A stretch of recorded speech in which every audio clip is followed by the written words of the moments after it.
ড্যাপ নীতিমালার অস্পষ্টতায় স্থবির আবাসন খাত। ব্যবসায়ীরা বলছেন, ড্যাপ সংশোধন না হওয়ায় ফ্ল্যাট বেচা বিক্রি কমেছে 50%-এর বেশি, যার প্রভাব পড়ছে দেশের অর্থনীতিতে। তবে রাজুক চেয়ারম্যান মোহাম্মদ রিয়াজুল ইসলাম জানান, সংকট নিরসনে আগামী মাসেই গ্যাজেট আকারে প্রকাশ হবে সংশোধিত ড্যাপ নীতিমালা। মাহাদি সেকেন্দারি রিপোর্ট। প্রায় ২ কোটি মানুষের নগরী ঢাকা, কিন্তু সেই তুলনায় নেই মানসম্মত আবাসন ব্যবস্থা। ঢাকাকে বাসযোগ্য করতে রাজধানী উন্নয়ন কর্তৃপক্ষ রাজুক বিশদ অঞ্চল পরিকল্পনা ড্যাব গেজেট আকারে প্রকাশ করে ২০২২ সালে। এরপর থেকেই এর সংশোধন নিয়ে পক্ষে বিপক্ষে বিতর্ক চলছে, যার জেরে আটকে আছে ড্যাব সংশোধন ও বাস্তবায়ন।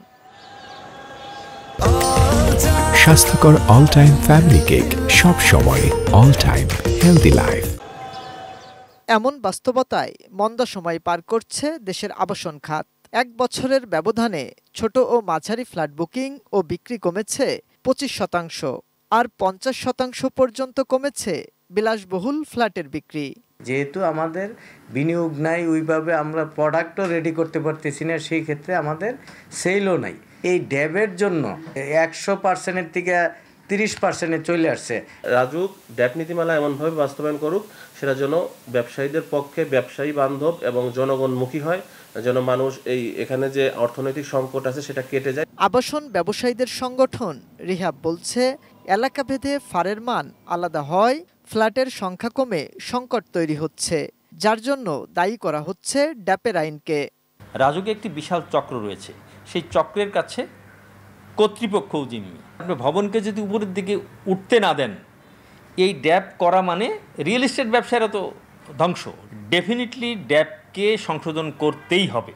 তবে অভিযোগ অস্বীকার করে রাজুক চেয়ারম্যান মোহাম্মদ রিয়াজুল ইসলাম জানান, নগরীর বাসযোগ্যতা রক্ষায় সংশোধন করা হচ্ছে বিশদ অঞ্চল পরিকল্পনা ড্যাব, যার সুফল পাবে নগরবাসী।